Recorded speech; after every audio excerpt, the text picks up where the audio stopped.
오늘의 주요 뉴스입니다. 코로나19 신규 환자는 전날보다 2만 2천여 명 적은 7만 1,471명을 기록했습니다. 코로나19와 독감이 동시에 유행하는 트윈데믹 우려가 제기되는데 전문가들은 독감의 초기 증상이 나타날 때 신속한 치료가 중요하다고 강조했습니다. 세계보건기구 사무총장이 지난주 코로나19 사망자 수가 가장 적었다며 대유행의 끝이 보인다고 말했습니다. 하지만 코로나19 상황을 마라톤 결승선에 비유하면서 마지막까지 방역 노력을 멈추면 안 된다고 강조했습니다. 정부와 여당이 시급한 연구개발 사업에 대해서는 예비 타당성 조사를 면제하는 방안을 추진하기로 했습니다. 긴급성이 있거나 획기적인 변화를 가져올 수 있는 연구개발 사업은 국가과학기술자문회의에서 판단해 예타를 면제해준다는 방침입니다. 유럽연합이 전쟁 등의 상황으로 인해서 막대한 이익을 거둔 에너지 회사들의 이른바 횡재세를 거둘 방침입니다. 우리 돈으로 195조 원 규모로 초과 이익을 세금으로 걷어서 회원국 소비자들의 부담을 줄이는 데 쓸 계획입니다. 조 바이든 미국 대통령이 인플레이션 감축법에 따른 전기차의 미국 생산을 또 한 번 강조했습니다. 우리 정부는 전기차 지원 차별 문제를 해결하기 위해 미국 측 인사들을 만날 계획이지만 문제 해결이 쉽지 않을 거란 전망이 짙어지고 있습니다.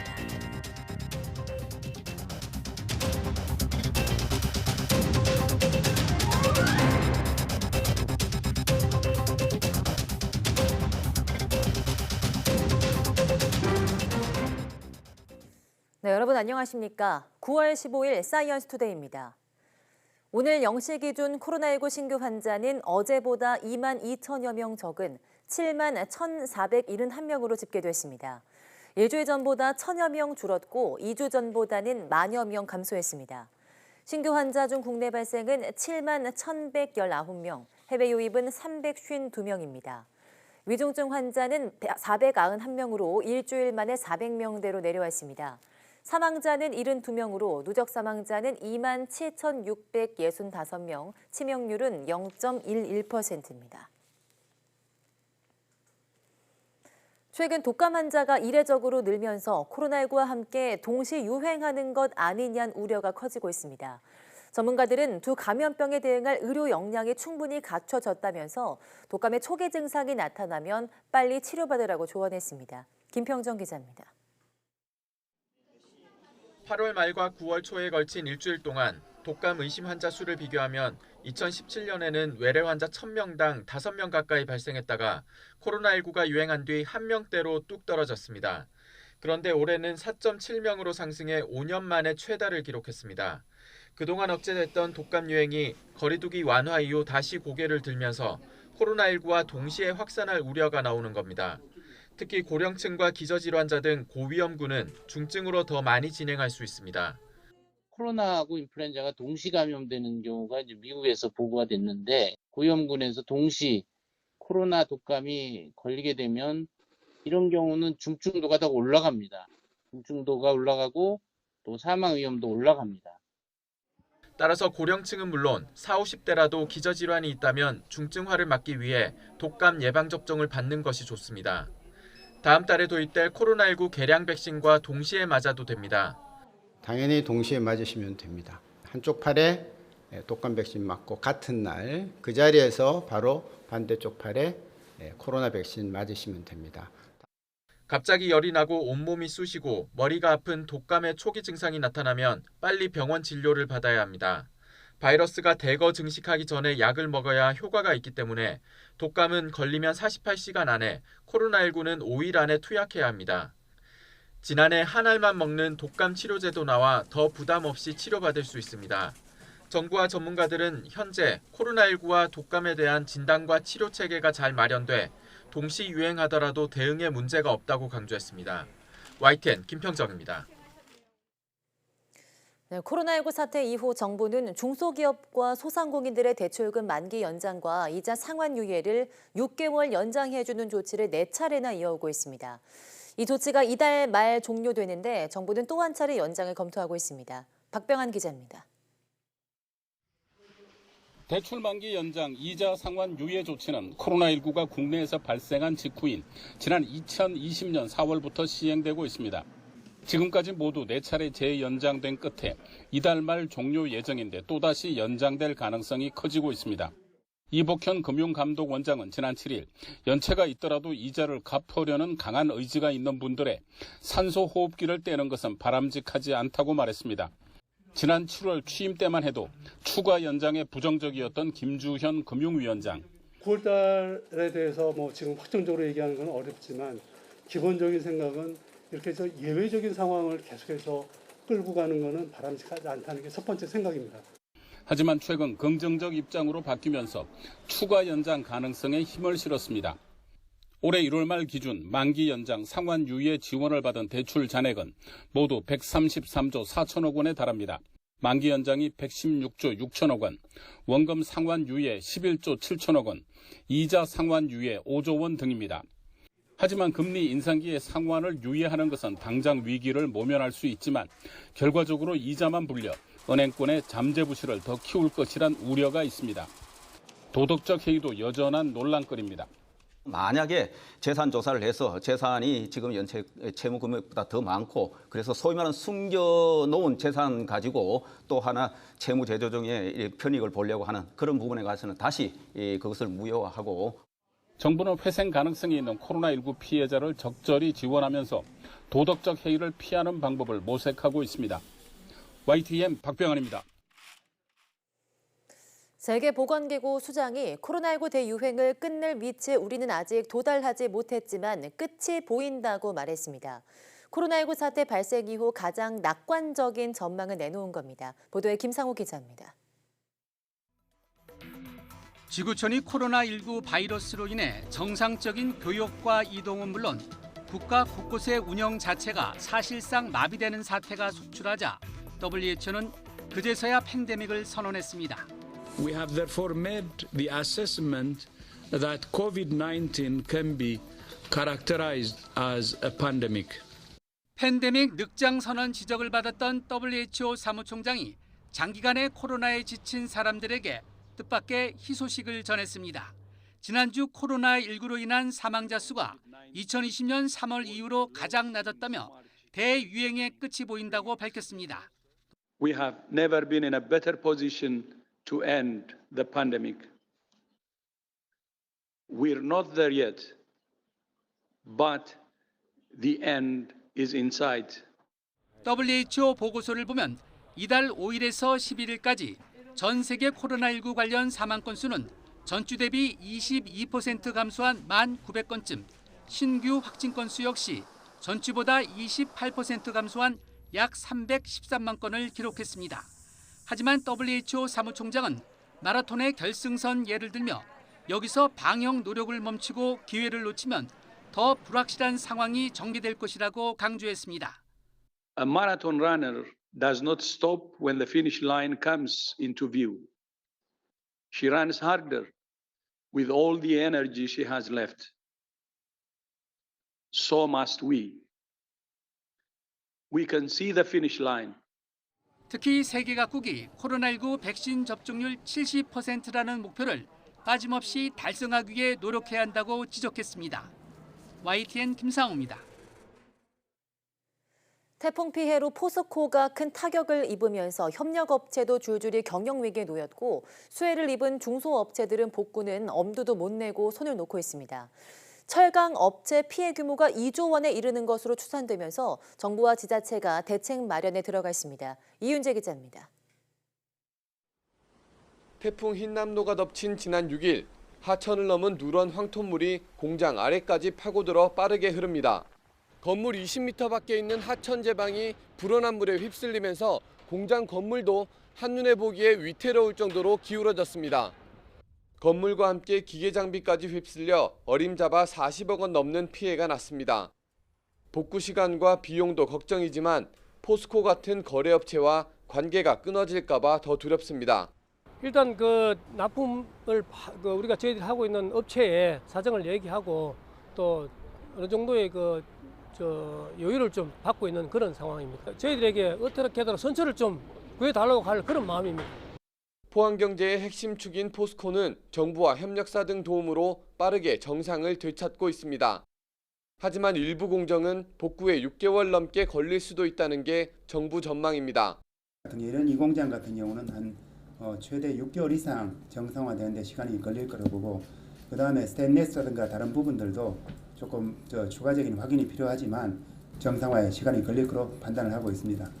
포스코가 흔들리면 연쇄 충격으로 철강업계 전체가 위축될 수 있다는 우려가 나오면서 정부도 TF를 꾸려 대응에 나섰습니다. 철강업체들은 복구 물품 조달, 주 52시간제 한시 완화 등 지원을 요청했고, 정부는 전문가 진단을 거쳐 대책을 마련할 방침입니다. 또 지자체도 기업의 요구사항을 적극적으로 받아들여 지역 경제가 무너지지 않도록 뒷받침할 계획입니다. 피해 규모에 대해서는 아직 정확하게 조사를 해봐야 하는데 적어도 한 2조 가량 되는 걸로 이렇게 파악이 되고 있고요. 앞으로 이런 사태가 다시는 없도록 최대한 노력해야 되고. 나라 안팎의 경기가 얼어붙은 상황에 유례없는 자연재해로 포항경제 위기감이 극에 달한 상황. 위기를 이겨낼 묘안을 찾으려는 기업과 정부, 또 지자체의 고심이 깊어지고 있습니다. YTN 이윤재입니다. 태풍 흰남노로 경북 포항에서 지하 주차장이 물에 잠겨 8명이 사망한 가운데 정부가 지하 공간 침수 예방을 위해서 전담팀을 구성해 관련 제도를 개선하기로 했습니다. 행정안전부는 관계기관 전문가와 함께 지하 공간 침수 예방을 위한 제도 개선 전담팀을 구성했습니다. 첫 회의는 내일 정부 세종청사에서 열립니다. 우선 수방 기준을 적용해야 하는 대상 지역을 확대하고 수방시설의 설치와 부적합한 수방 기준의 개정에 대한 강제 규정을 신설합니다. 기존 공동주택에 대한 차수판, 양수기 등 수방시설 설치도 추진합니다. 네, 북상 중인 제14호 태풍 남마돌이 일본 규슈에 상륙할 것으로 보입니다. 기상청은 남마돌이 서귀포 남동쪽 먼 바다까지 북상한 뒤 급격히 방향을 틀어서 다음 주 월요일쯤 일본 규슈에 상륙할 것으로 전망했습니다. 이후 일본 열도를 따라 계속 북동진할 것으로 보입니다. 따라서 우리나라에 큰 피해를 줄 가능성은 낮아졌지만 제주도와 남해안, 영남 동해안은 태풍의 직간접적인 영향권에 들어 비바람이 강하게 불 것으로 보입니다. 기상청은 태풍의 진로가 아직은 유동적인 만큼 앞으로 발표되는 태풍 진로에 주의를 기울여달라고 당부했습니다. 네, 가을 더위의 올해 단풍은 예년보다 1일에서 5일 정도 늦게 시작할 것으로 보입니다. K웨더는 오늘 발표한 올가을 단풍 전망에서 올해 단풍이 설악산에서 예년보다 하루 늦은 9월 28일에 시작되겠다고 밝혔습니다. 이어 북한산은 10월 17일, 계룡산은 10월 18일, 팔공산 10월 20일, 지리산 10월 14일, 한라산 10월 18일로 예년보다 최대 5일 정도 늦게 단풍이 들겠습니다. 단풍의 시작은 9월과 10월 기온의 직접적인 영향을 받는데 9월 중순부터 10월 상순까지 늦더위가 이어져 단풍이 늦게 될 것으로 보인다고 K웨더는 설명했습니다. 단풍의 절정기는 보통 첫 단풍 이후 약 2주 정도 뒤로 설악산 10월 19일, 지리산 10월 26일, 북한산 10월 31일로 예상됩니다.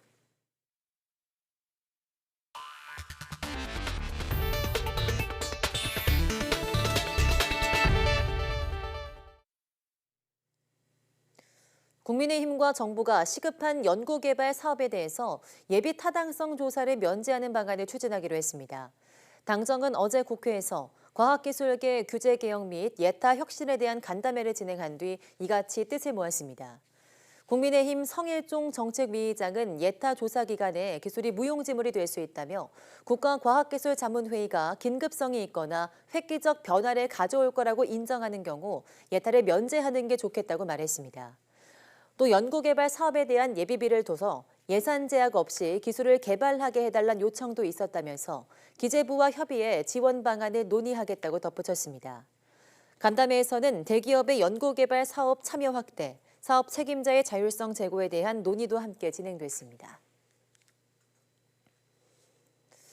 네, 말 그대로 기후 위기의 시대입니다. 지구 환경을 지키기 위한 첨단 기술과 제품 전시회가 광주에서 막을 올렸습니다. 오선열 기자입니다.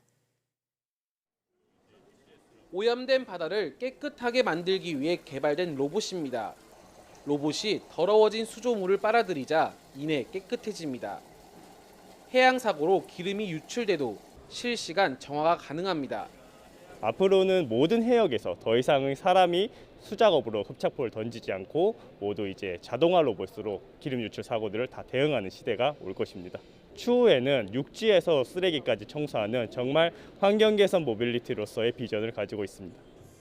110개 업체가 참가한 13번째 국제기후환경 산업전엔 기후와 환경 관련 최첨단 기술로 탄생한 제품들이 전시됐습니다. 화학 제품 없이 물만으로 10초 만에 세척이 가능한 살균 세척기, 고품질 수돗물 생산을 위해 염소가스 등 독성 물질이 발생하지 않는 소독 방식 기술도 선보였습니다. 이게 정수뿐만 아니라 하수 처리장 아니면 수영장, 물을 소독하는 데 다 들어가고 있고요.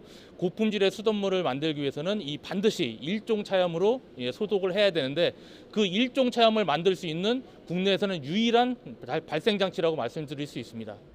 광주와 전남이 공동 주최하는 산업전에선 업체들의 판로 개척을 위해 인도네시아와 베트남 등 12개국을 대상으로 화상 수출 상담도 이뤄졌습니다.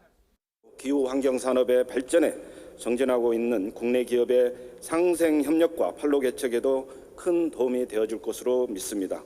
광주광역시와 손을 맞잡고 미래의 먹거리인 기후 환경 산업이 성장할 수 있는 생태계를 조성하는 데 최선을 다하겠습니다.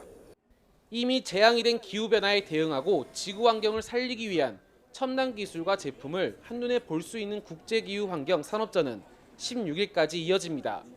YTN 오선열입니다. 인플레이션 감축법에 따른 한국산 전기차 차별 문제로 우리 기업들이 속을 태우고 있는 가운데 미국 바이든 대통령은 연일 미국 생산을 외치고 있는데요. 이번에는 전기차입니다. 워싱턴 권준기 특파원이 보도합니다.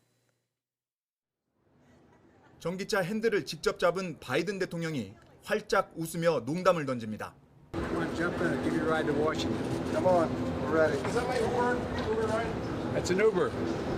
세계 3대 모토쇼로 과거 미국 자동차 산업 중심지였던 디트로이트에서 열린 북미 오토쇼.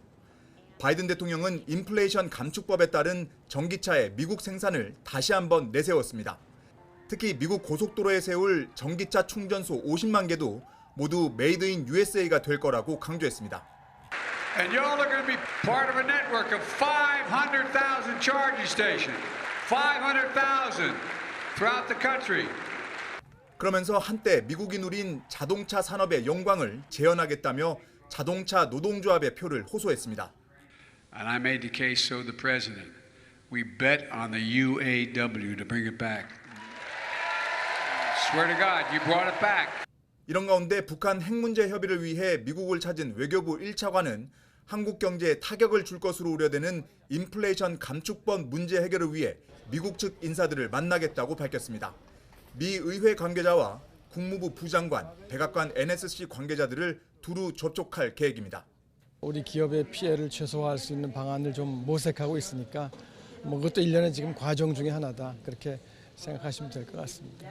우리 정부는 인플레이션 감축법에 따른 피해를 연일 호소하고 있지만 중간 선거가 가까워지고 있는 미국 정치권에선 법 통과를 되레 잘한 일로 내세우고 있습니다. 우리 정부의 해결 노력이 성과를 낼 수 있을지 점점 더 의문이 드는 이유입니다. 워싱턴에서 YTN 권준기입니다. 미국 인플레이션 감축법으로 북미에서 생산된 전기차 배터리만 세액공제를 받을 수 있게 된 가운데 테슬라가 독일 공장에서 배터리를 만들려던 계획을 보류했다고 월스트리트 저널이 보도했습니다. 신문은 소식통을 인용해서 테슬라가 배터리 세액공제 문제를 검토한 결과 베를린 공장에서 사용하려 했던 배터리 제조 장비를 미국으로 옮기는 방안을 논의했다고 전했습니다. 테슬라는 앞서 인플레이션 감축법 제정 이후 미국 텍사스주의 배터리 핵심 소재인 리튬을 정제하는 공장 건설도 검토 중인 것으로 알려졌습니다. 조 바이든 미국 대통령이 서명한 인플레이션 감축법은 북미에서 생산된 전기차만 $7,500, 우리 돈 1,000만 원의 보조금 혜택을 주도록 규정하고 있습니다. 유럽연합이 러시아의 우크라이나 침공으로 막대한 이익을 거둔 에너지 회사들의 이른바 횡재세를 거두는 법안을 추진하기로 했습니다. 우리 돈 195조 원 규모인데요. 에너지 가격 급등으로 어려움을 겪는 회원국 소비자들의 부담을 덜어주겠다는 겁니다. 김진호 기자입니다. 우크라이나 전쟁 이후 에너지 가격이 급등하며 유럽연합, EU 회원국 소비자들의 부담이 커지자 EU가 특단의 대책을 추진하기로 했습니다. 전쟁으로 지나치게 많은 이익을 얻은 에너지 회사들에게서 세금을 걷어 소비자 부담을 줄이는 데 쓰겠다는 것입니다.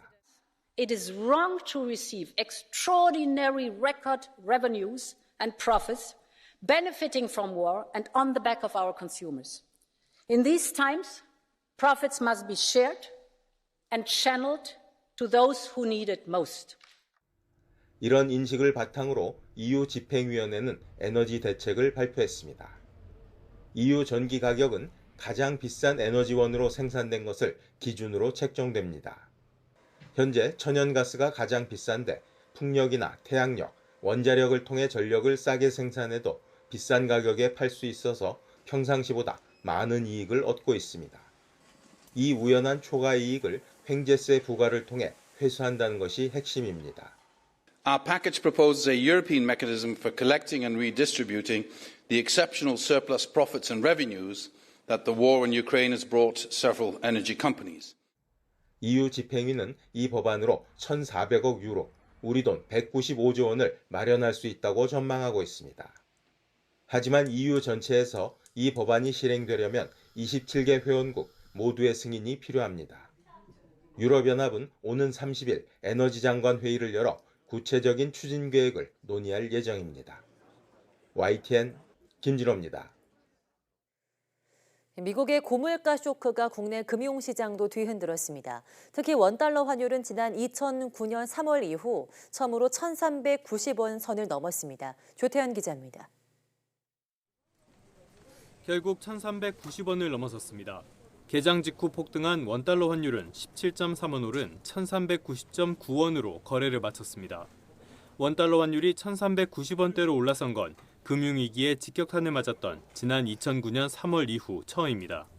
진정세를 보이나 했던 환율이 다시 치솟은 건 미국의 고물가 쇼크 탓으로 풀이됩니다. 지난달 미국 소비자 물가 상승률이 시장의 예상치를 웃돈 8.3%로 나오면서 미국발 기준금리 인상 공포가 다시 시장을 덮친 겁니다. 다음 주에 열릴 미국 연방공개시장위원회 FOMC에서 기준금리를 최소 0.75%포인트, 경우에 따라선 1%포인트 높일 것이란 전망에 안전자산 선호 심리가 다시 강해졌습니다. 단기적으로는 대외 불안 요인들, 그다음에 국내 무역 적자라는 부분 때문에 환율은 1,400원을 상회할 가능성도 배제할 수는 없다라고 보고 있는데 중기적으로 봤을 때는 국내 경제 펀더멘털로 다시 회귀할 수 있기 때문에 이 달러 환율은 다시 1,200원대 이하로 내려올 가능성도 있습니다. 미국의 기준금리 인상이 경기 침체를 불러올 것이란 우려에 증시는 맥을 못 쳤습니다. 코스피는 1.5% 넘게 하락해 2,410선을 간신히 지켰고 코스닥 지수는 780선 초반으로 밀렸습니다. CPI에 대한 기대감을 워낙 많이 반영을 한 그 주가 레벨 수준에서는 사실 추가적인 이제 상승 모멘텀보다는 오히려 조금 횡보하는 흐름을 가져갈 가능성이 높다라고 생각을 하고 있습니다. 금융시장의 불안이 커지자 정부는 긴급 회의를 열어 활용 가능한 조치를 점검하기로 했습니다. 하지만 미국발 긴축에 대응할 방법이 마땅치 않아서 실효성 있는 대책을 내놓긴 어려울 것이란 분석이 제기됩니다. YTN 조태현입니다.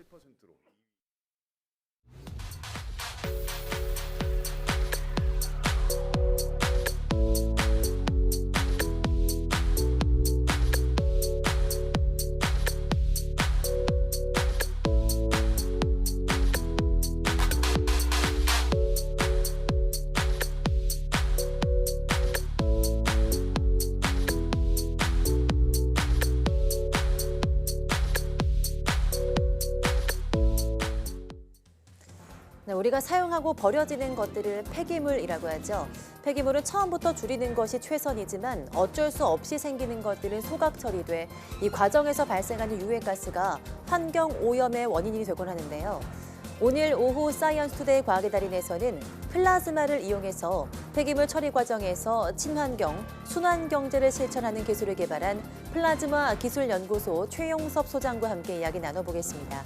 많은 시청 바랍니다. 함께해 주신 여러분 고맙습니다.